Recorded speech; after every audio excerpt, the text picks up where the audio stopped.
Light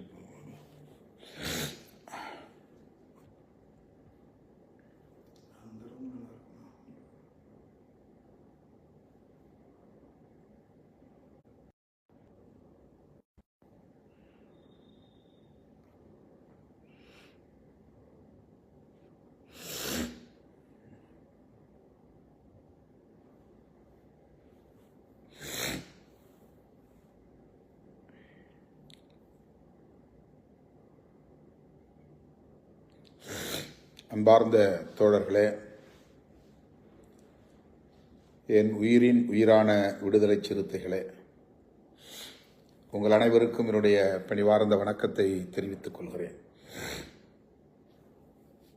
முன்னறிவிப்பு இல்லாமல் நேரலையில் உங்களை சந்திக்கிறேன். உடனடியாக 200க்கும் மேற்பட்டவர்கள் இணைந்திருக்கிறீர்கள். சில நொடிகளில் அனைவருக்கும் வணக்கம். ஜூலை 23 மாஞ்சோலை தொழிலாளர்களின் உரிமை நாள். தாமிரபரணி நதியில் காவல்துறையின் தாக்குதலால், அரச வன்கொடுமையால் 17 பேர் உயிரிழந்த கொடுந்துயரம் 20 ஆண்டுகளுக்கு முன்பு அரங்கேறியது. அந்த போராளிகளை நினைவு கூர்ந்து ஆண்டுதோறும் நாம் தாமிரபரணி நதியில் மலர் தூவி அவர்களுக்கு நன்றி பெருக்கோடு வீர வணக்கம் செலுத்தி வருகிறோம். அவர்கள் என்ன உரிமைக்காக போராடினார்களோ, போராடி உயிர் நீத்தார்களோ, அந்த உரிமைகளை இன்னும் வென்றெடுக்க இயலவில்லை. அதிலும் வேதனை என்னவென்றால், இப்போது மாஞ்சோலையில் தேயிலை தோட்டத்தை நடத்தி கொண்டிருந்த தனியார் நிறுவனம் ஒப்பந்த காலம் முடிந்துவிட்டது, தேயிலை உற்பத்தியை நிறுத்தப் போகிறோம், தொழிலாளர்கள் இனி இங்கே வேலை செய்ய முடியாது, தங்கியிருக்கக்கூடாது, அனைவரும் மாஞ்சோலையிலிருந்து வெளியேறுங்கள் என்று உத்தரவிட்டிருக்கிறது, ஆணையிட்டிருக்கிறது. அவர்கள் அனைவரிடமும் கையொப்பம் வாங்கிக் கொண்டு சமவெளி பகுதிக்கு மலையிலிருந்து கீழே இறங்கி செல்ல கட்டாயப்படுத்தி கொண்டிருக்கிறது. எதற்கு கையொப்பம் வாங்குகிறார்கள் என்பது கூட தெரியாமல் அந்த உழைக்கிற மக்கள், பாட்டாளி தோழர்கள், இந்த நிர்வாகம் கேட்டது என்பதற்காக கையொப்பமிட்டிருக்கிறார்கள். அதையே அவர்களின் இசைவாக எடுத்துக்கொண்டு அவர்களை இப்போது அவர்களின் குடியிருப்புகளிலிருந்து, அவர்களின் வாழ்வாதார பகுதிகளிலிருந்து வெளியேற்றுகிற முயற்சி அரங்கேறிக் கொண்டிருக்கிறது. இந்த நிலையில்தான் அண்மையிலே நாம் திருமுருகன் காந்தி, SR பாண்டியன் ஆகியோர் ஒருங்கிணைத்த செய்தியாளர்கள் சந்திப்பிலே கலந்து கொண்டு மாஞ்சோலையிலிருந்து வருகிற அந்த தொழிலாளர்களோடு இணைந்து அரசுக்கு சில கோரிக்கைகளை முன்வைத்தோம். தோழர்களே, தொழிலாளர்களின் உரிமை நாளான, மாஞ்சோலை போராளிகளின் வீர வணக்க நாளான ஜூலை 23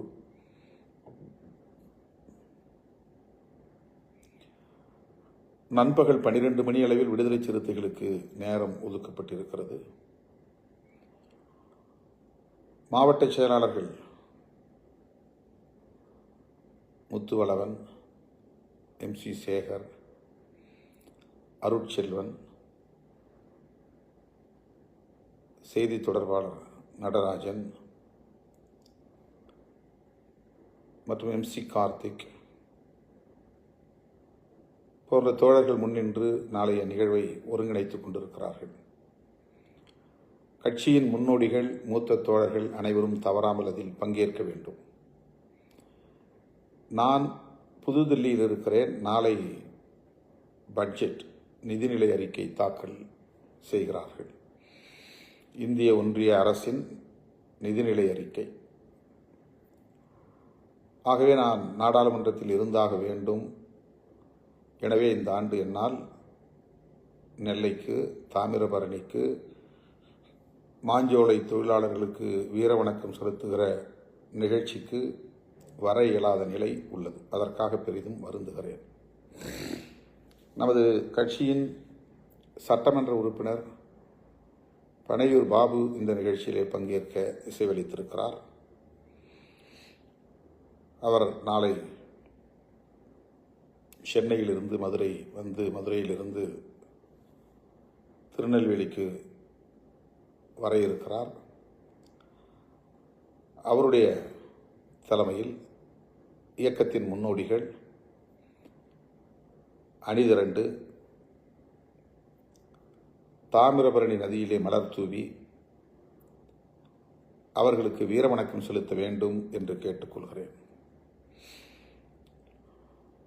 இயக்கத்தின் முன்னோடிகள் அனைவரும் தவறாமல் பங்கேற்க வேண்டும். காவல்துறையின் வழிகாட்டுதலின்படி கட்டுப்பாடாக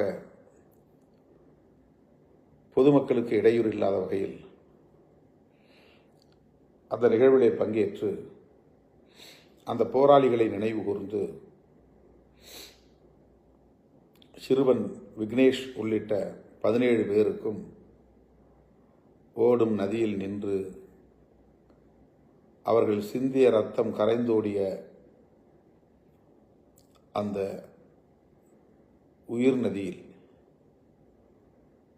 வீரவணக்கம் செலுத்த வேண்டும் என்று கேட்டுக்கொள்கிறேன்.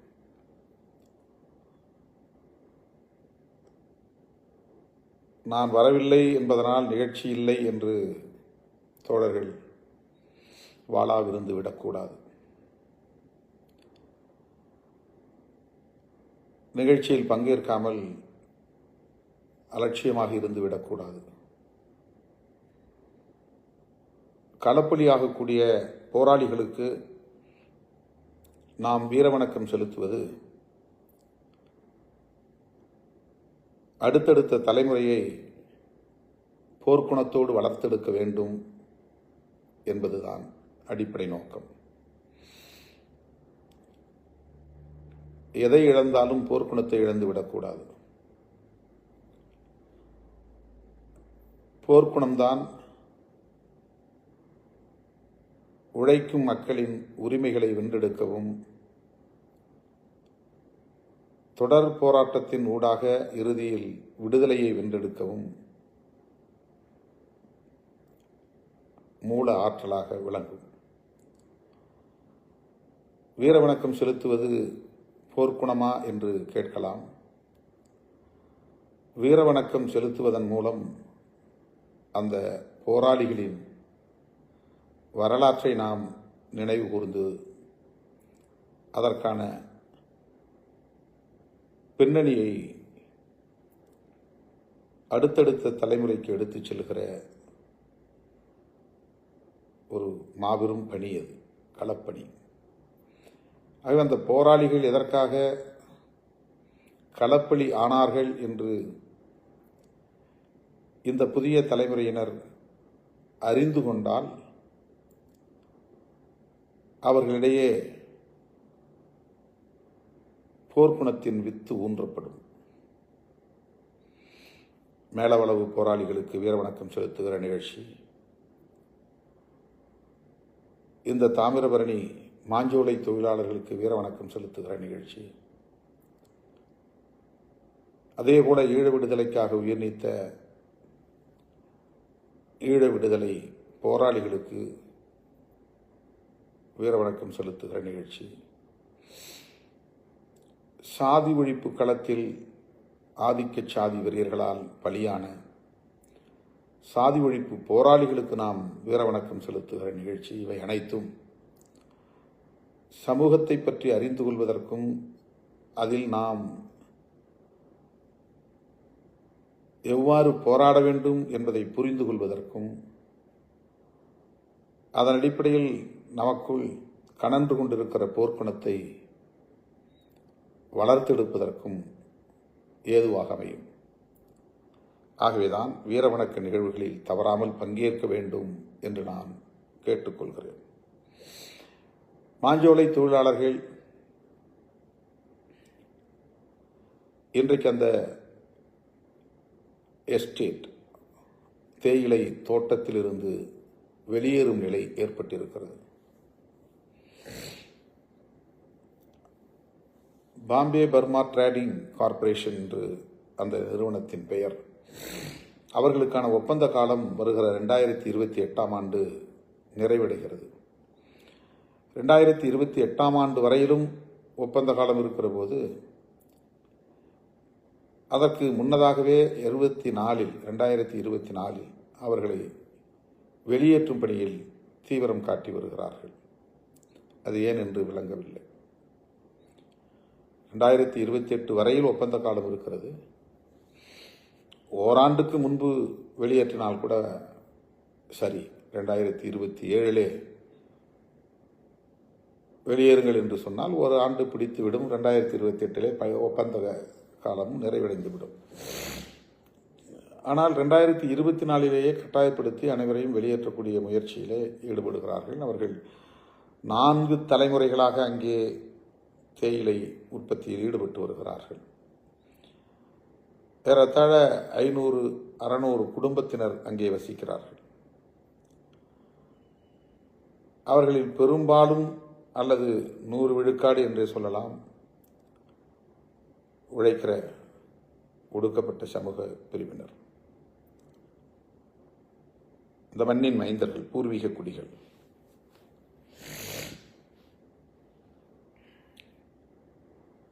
ஏன் அவ்வளவு அவசரம் காட்டுகிறார்கள் என்று விளங்கவில்லை.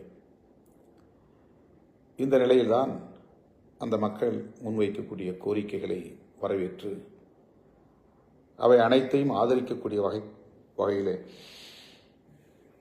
செய்தியாளர்கள் சந்திப்பில் நாம் தொழிலாளர்களின் குரலாக, நீதிக்கான குரலாக அந்த கோரிக்கைகளை தமிழ்நாடு அரசின் கவனத்திற்கு முன்வைத்திருக்கிறோம். முதலில் அந்த தேயிலை தோட்டத்தை தமிழ்நாடு அரசே டான் டீ நிறுவனத்தின் சார்பில் எடுத்து நடத்த வேண்டும். யாரையும் அங்கிருந்து வெளியேற்றக்கூடாது. அந்த தேயிலை தோட்ட நிர்வாகத்தை முழுமையாக அரசு கையகப்படுத்திக் கொள்ள வேண்டும். அந்த உற்பத்தியையும் தொடர வேண்டும். இது மிக முக்கியமான முதன்மையான கோரிக்கை. இரண்டாவது, அவர்களுக்கு இதுபோல ஒரு கார்ப்பரேட் நிறுவனத்தை மூடுகிற போது அவர்கள் பணி செய்த காலத்தை கணக்கிட்டு ஒரு மாதத்திற்கு இவ்வளவு ரூபாய் இழப்பீட்டுத் தொகை என்கிற அடிப்படையில் ஒரு பொற்கிழியை, நிதியை கொடுக்க வேண்டும். அப்படித்தான் நடைமுறையில் பெரிய பெரிய கார்ப்பரேட் நிறுவனங்களை சார்ந்தவர்கள் பின்பற்றி வருகிறார்கள். இவர்களுக்கு அப்படி எந்த வரையறையும் இல்லை. அந்த நிர்வாகம் மனம் போன போக்கில் மிகச் சொற்பமான ஒரு தொகையை கொடுத்து அவர்கள் அனைவரையும் வெளியேற்றக்கூடிய முயற்சியில் ஈடுபட்டு வருகின்றனர். சென்னை அருகே அல்லது செங்கல்பட்டிலே இயங்கிக் கொண்டிருந்த ஹுண்டாய் கம்பெனி நிர்வாகம் மாறுகிற போது அவர்கள் அனைவரையும் தொழிலாளர்களை வெளியேற்ற முயற்சித்த போது அவர்கள் பணியாற்றிய காலத்தில் மாதம் 200 ரூபாய் என்கிற கணக்கில் 10 ஆண்டுகள் பணிபுரிந்திருந்தால் மாதம் 200 ரூபாய் என்று 10 ஆண்டுகளுக்கும் கணக்கு பண்ணி அவர்களுக்கு இழப்பீடு வழங்கப்பட்டது. அதேபோல மாஞ்சோலை தொழிலாளர்களுக்கு அந்த தோட்ட நிறுவனம் மாஞ்சோலை தேயிலை உற்பத்தி நிறுவனமான இந்த பாம்பே பர்மா ட்ரேடிங் சென்டர், அந்த நிறுவனம் அவர்களுக்கு உரிய இழப்பீட்டை வழங்க வேண்டும் என்பது இரண்டாவது முக்கியமான கோரிக்கை. மாதம் 200 ரூபாய் என்று கணக்கு பண்ணி ஒவ்வொரு தொழிலாளியும் எத்தனை ஆண்டுகள் பணியாற்றினார்கள் என்கிற அடிப்படையில் அவர்களுக்கு இழப்பீடு வழங்க வேண்டும் என்பது மிக முக்கியமான கோரிக்கை. பல கோரிக்கைகளும் இவை இரண்டும் மிக முக்கியமானவை என்பதை இந்த நேரத்தில் நான் நினைவூட்ட கடமைப்பட்டிருக்கிறேன். இதனை தமிழ்நாடு அரசின் கவனத்திற்கு எடுத்துச் செல்வோம், குறிப்பாக மாண்புமிகு முதல்வரின் கவனத்திற்கு எடுத்துச் செல்வோம் என்கிற உறுதியை மாஞ்சோலை தொழிலாளர்களுக்கு ஏற்கனவே நாம் வழங்கியிருக்கிறோம். ஆகவே அருமை தோழர்களே, மாஞ்சோலை தொழிலாளர்களின் நலன்களை பாதுகாக்க வேண்டும். அவர்களின் பாதுகாப்பு இன்றைக்கு கேள்விக்குறியாக இருக்கிறது. வாழ்வாதாரமற்ற நிலையிலே இன்றைக்கு அவர்கள் குடும்பத்தோடு வெளியேறும் நிலை ஏற்பட்டிருக்கிறது. அவர்களின் பிள்ளைகளின் எதிர்காலம் என்ன என்கிற கேள்விக்குறி எழுந்துள்ளது. அவர்களையெல்லாம் படிக்க வைப்பதற்கு அனைவராலும் முடியுமா? அனைத்து குடும்பத்தினராலும் முடியுமா? வாய்ப்பில்லை. எனவே அருமை தோழர்களே, மாஞ்சோலை தொழிலாளர்களின் இந்த உரிமைகளை தமிழ்நாடு அரசின் கவனத்திற்கு எடுத்துச் செல்வோம். மாஞ்சோலை தொழிலாளர்களின் உரிமை நாளான, உயிர் நீத்த அந்த போராளிகளின் வீரவணக்க நாளான ஜூலை 23 முதலாம் ஆண்டு நினைவு நாளில் பங்கேற்பதற்காக தருமபுரியில் இருந்து நான் நள்ளிரவுக்கு மேல் பயணம் செய்தேன். நெல்லையை நோக்கி நான் பயணம் செய்து கொண்டிருந்த போதுதான் திண்டுக்கல் அருகே வேடச்செந்தூர் என்னும் இடத்தில் ஒரு லாரியில் நான் பயணித்த கார் லேசாக மோத, அதனால் ஒரு விபத்து நடந்து என்னுடைய முகம், நெற்றி போன்ற பகுதிகளில் கடுமையான காயம் ஏற்பட்டு திண்டுக்கல்லில் தனியார் மருத்துவமனை ஒன்றிலே அனுமதிக்கப்பட்டு அறுவை சிகிச்சை மூலம் என் கண், முகம் ஆகிய பகுதிகளில் அந்த சிதைந்த முகத்தில் ஆழமாக பதிந்திருந்த கண்ணாடி துண்டுகள் எல்லாம் அகற்றப்பட்டன. அன்றைக்கு மக்கள் தலைவர் மூப்பனார் அவர்கள் இதை அறிந்து திருநாவுக்கரசர் ஆகியோர் தொலைபேசியிலே தொடர்பு கொண்டு எனக்கு ஆறுதல் சொன்னதோடு மட்டுமில்லாமல் சென்னைக்கு வந்து மலர் மருத்துவமனையிலே சிகிச்சை பெறலாம் என்று ஏற்பாடு செய்து என்னை சென்னைக்கு கொண்டு வந்தார்கள். அங்கே வந்த பிறகும் கண்களுக்கு கீழே இருந்து ஏராளமான கண்ணாடி சில்லுகள் எடுக்கப்பட்டன. அதில் ஏற்பட்ட வடுக்கள் தான் இந்த வடுக்கள் எல்லாம். மாஞ்சோலை தொழிலாளர்களுக்கு வீரவணக்கம் செலுத்துவதற்காக, முதலாம் ஆண்டு நினைவு நாளில் பங்கேற்பதற்காக தருமபுரியிலிருந்து நெல்லைக்கு செல்லும் வழியில் விடியற்காலை வேளையில் திண்டுக்கல் அருகே வேடச்செந்தூரில் நடந்த விபத்தில் முகம் கடுமையாக பாதிக்கப்பட்டது. அப்போது சிலர் ஊடகவியலாளர்கள் என்னிடத்திலே வந்து சற்று நலமானவுடன் அல்லது கண் விழித்தவுடன் பாமக சதியாக இருக்கலாமா என்று என்னை கேட்டார்கள். நான் சிரித்துக்கொண்டே சொன்னேன், இது ஒரு விபத்து, இதில் எந்த அரசியலும் இல்லை, அப்படி அரசியல் செய்வது நாகரிகம் இல்லை என்று அப்போதே நான் 20 ஆண்டுகளுக்கு முன்பே பதிலளித்திருக்கிறேன். அதை அரசியலாக்க சிலர் முயற்சித்தார்கள் ஊடக தளத்தில். இன்றைக்கு நம்மை பிடிக்காதவர்கள் அந்த வடு அல்லது காயம் உள்ள ஒரு படத்தை வைத்து மிக நாராசமான அநாகரிகமான கருத்துக்களை அல்லது வதந்திகளை பரப்பிக் கொண்டிருக்கிறார்கள். மாஞ்சோலை தொழிலாளர்கள் 17 பேர், சிறுவன் விக்னேஷ் உட்பட காவல்துறையின் அத்துமீறலால், கொடூரமான தாக்குதலால், தடியடி வன்முறையால் உயிரிழக்க நேர்ந்ததை இந்த தலைமுறையினர் அறிந்து கொள்ள வேண்டும், தெரிந்து கொள்ள வேண்டும்.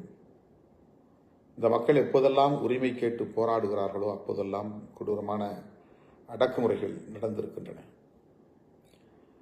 1968 டிசம்பர் 25 கீழ்வெண்மணியிலே 44 பேர் உயிரோடு கொளுத்தப்பட்ட கொடூரம் அரங்கேறியது. சரியாக 10 ஆண்டுகளில் 1978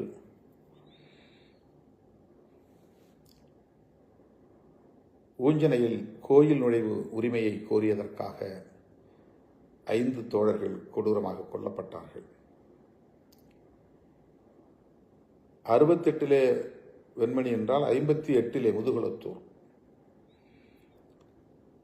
காங்கிரஸில் இருந்த உட்கட்சி மோதல், காங்கிரஸில் இருந்து வெளியேறியவர்கள், காங்கிரஸிலேயே இருந்தவர்கள் இடையே ஏற்பட்ட முரண், சாதிய முரண் ஆகியவற்றின் அடிப்படையில் வெடித்த ஒரு வன்முறைதான் தியாகி இம்மானுவேல் படுகொலை. அதன் பிறகு அந்த பகுதியில் 3 மாத காலம் ஒடுக்கப்பட்ட மக்களுக்கு எதிரான கொடூரமான பயங்கரமான வன்முறை வெளியாட்டம் தலைவிரித்தாடியது. காமராஜர் ஆட்சி காலத்தில் நடந்த சாதிய பயங்கரவாதம், பிறகு காவல்துறையினர் துப்பாக்கிச்சூடு நடத்தி 5 பேரை சுட்டுக் கொன்ற பிறகுதான் அந்த கலவரம் ஓய்ந்தது, வன்முறை ஓய்ந்தது என்று வரலாற்றில் நாம் பார்க்கிறோம். தூவல் என்கிற இடம் என்று கருதுகிறேன், உசிலம்பட்டி அருகே.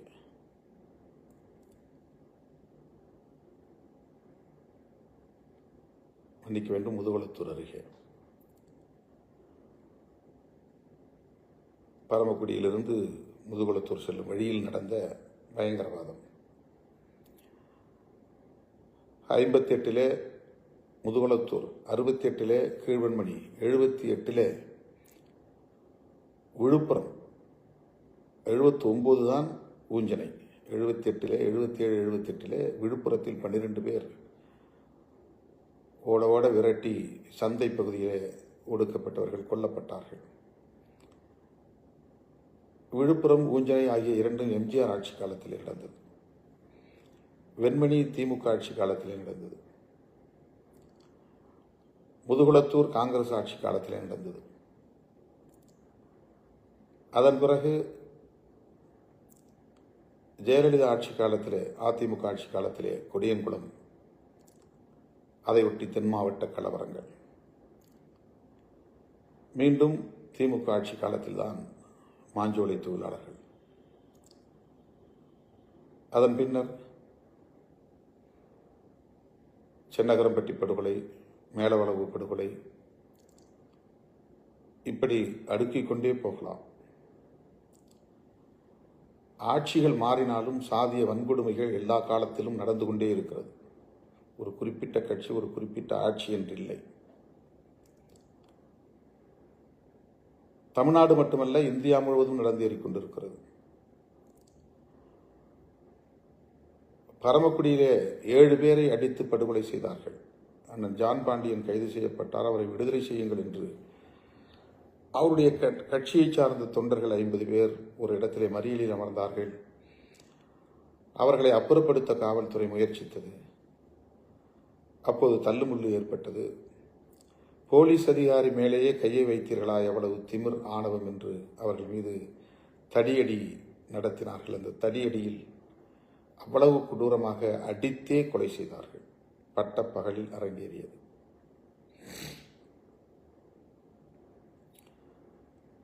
ஆகவே அரசு கேந்திரங்கள், குறிப்பாக காவல்துறை, இந்த ஒடுக்கப்பட்ட மக்களின் மீது ஒவ்வொரு ஆட்சி காலத்தின் போதும் ஏவி இருக்கிற அரச பயங்கரவாதம் மிக மிக கொடியது. இது ஆந்திராவிலும் உண்டு, தெலுங்கானாவிலும் உண்டு, கேரளாவிலும் உண்டு, மகாராஷ்டிராவிலும் உண்டு, உத்தரப்பிரதேசத்திலும் உண்டு என்று நாம் வரலாற்றில் பார்க்கிறோம். ஆக இத்தகைய சாதிய பயங்கரவாத, அரச பயங்கரவாத வன்கொடுமைகளில் இருந்து மக்கள் எப்போது தங்களை தற்காத்துக் கொள்ள முடியும் என்றால், அவர்களுக்குள்ளே தலைமுறை தலைமுறையாக வேர்விட்டு வளர்கிற போர்க்குணம் வலுவடைகிற போதுதான். போர்க்குணம் என்பது அரசியல் சார்ந்தது, அறிவு சார்ந்தது, தொலைநோக்கு பார்வை கொண்டது. நெருக்கடிகள் சூழ்ந்த போதும் கொள்கை நெறிப்படியே வாழ்தல் வீரம் என்கிற அந்த வீரம் செறிந்தது.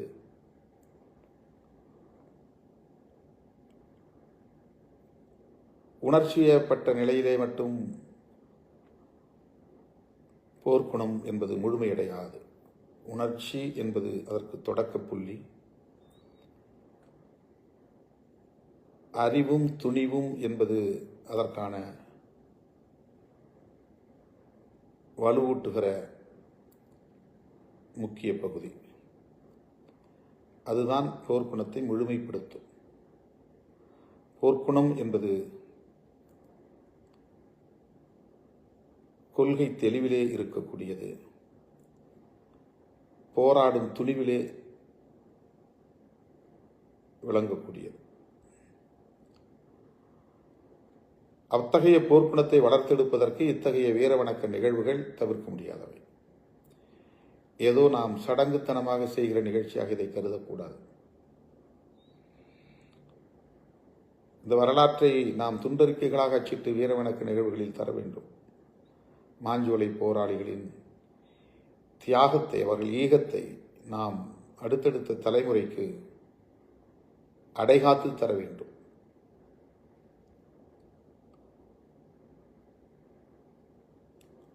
ஒருபுறம் சாதிய பயங்கரவாதம், இன்னொரு புறம் அரச பயங்கரவாதம். இந்த இரண்டையும் சமகாலத்தில் எதிர்கொள்ளக்கூடிய அளவுக்கு வலிமை வாய்ந்த ஒரு அரசியல் சக்தியாக நாம் எழுச்சி பெற வேண்டும். அனைத்து தரப்பு ஜனநாயக சக்திகளின் பேராதரவோடு அந்த எழுச்சி அமைய வேண்டும்.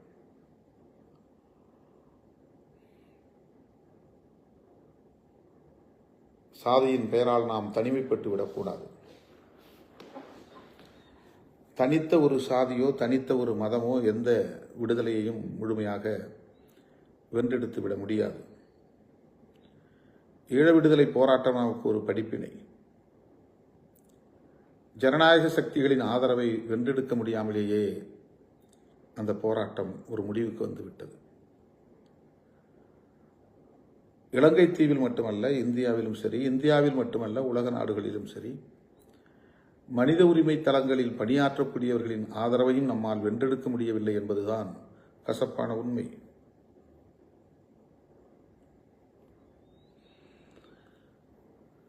ஆகவே இனத்தின் பெயரால் நடக்கிற விடுதலை போராட்டமாக இருந்தாலும் சரி, மதத்தின் பெயரால் நடக்கிற அரசியல் போராட்டமாக இருந்தாலும் சரி, மக்களை அரசியல்படுத்தாமல், மக்களை அமைப்பாக்காமல், மக்கள் கட்சி சார்பற்ற, சாதி சார்பற்ற, மதம் சார்பற்ற நிலையில் ஜனநாயக சக்திகளாக வளர்த்தெடுக்கப்படாமல் அந்த போரில் வெல்ல முடியாது. பாரதிய ஜனதா கட்சிக்கு இது ஒரு படிப்பினை. 2024ஆம் ஆண்டு நடந்த இந்த நாடாளுமன்ற பொதுத் தேர்தல், நடந்தேறிய பொதுத் தேர்தல், அவர்கள் எதிர்பார்த்த வெற்றியை ஈட்ட முடியவில்லை. காரணம், அவர்கள் மத உணர்வு அல்லது மத வெறி போதுமானது என்று நம்பினார்கள். எங்களுக்கு இஸ்லாமியர்களின் வாக்குகள் தேவையில்லை, கிறிஸ்தவர்களின் வாக்குகள் தேவையில்லை என்று வெளிப்படையான நிலைப்பாட்டை அவர்கள் எடுத்தார்கள். இந்துக்கள் பெரும்பான்மை தான். அந்த பெரும்பான்மை இந்துக்கள் முழுமையும் அவர்களுக்கு ஆதரவு தெரிவிக்கவில்லை என்பதுதான் தோல்விக்கு காரணம். அவர்கள் எதிர்பார்த்த வெற்றியை பெற முடியாத ஒரு தோல்வி. மிகப்பெரிய படிப்பினை. வெறும் மதவாதம் வெற்றிக்கு வழிவகுக்காது.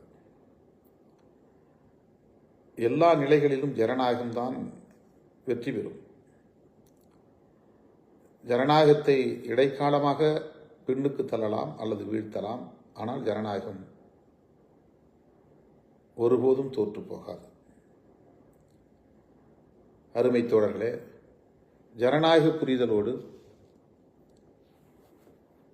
மக்கள் விடுதலைக்கான செயல் திட்டங்களை வரையறுத்து வெகுமக்களை அரசியல்படுத்தி அனைத்து தரப்பு ஜனநாயக சக்திகளையும் ஓரணியில் திரட்டி பகை வெல்ல களம் அமைப்பதுதான் நாம் சொல்லுகிற போர்க்குணம். அந்த போர்க்குணத்தை வளர்த்தெடுப்பதற்கான ஒரு நாளாக இந்த வீரவணக்க நாளை நாம் உள்வாங்கிக் கொள்வோம்.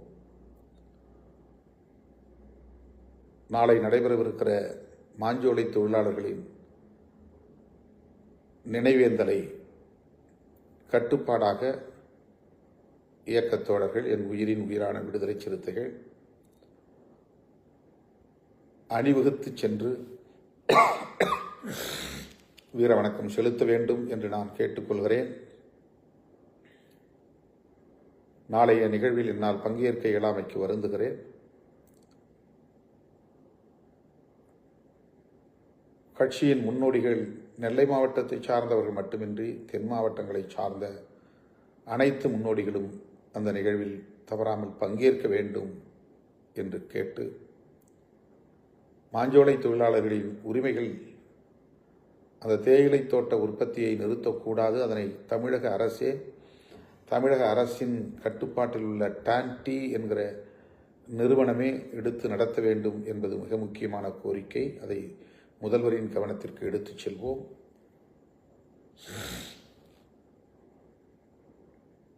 அவர்களுக்கு உரிய இழப்பீட்டை பெற்றுத் தருவதற்கு ஆவண செய்வோம். அதனை உறுதிமொழியாக ஏற்கிற நாளாக ஜூலை 23 கடைபிடிப்போம். இந்த நள்ளிரவு வேளையில் என் அழைப்பை ஏற்று உடனடியாக இந்த இணைப்புக்கு வந்த என் உயிரின் உயிரான விடுதலை சிறுத்தைகள் அனைவருக்கும் என்னுடைய நெஞ்சார்ந்த நன்றியை கூறி, மாஞ்சோலை தொழிலாளர்களுக்கு எனது செம்மாந்த வீர வணக்கம் செலுத்தி நிறைவு செய்கிறேன். நன்றி, வணக்கம்.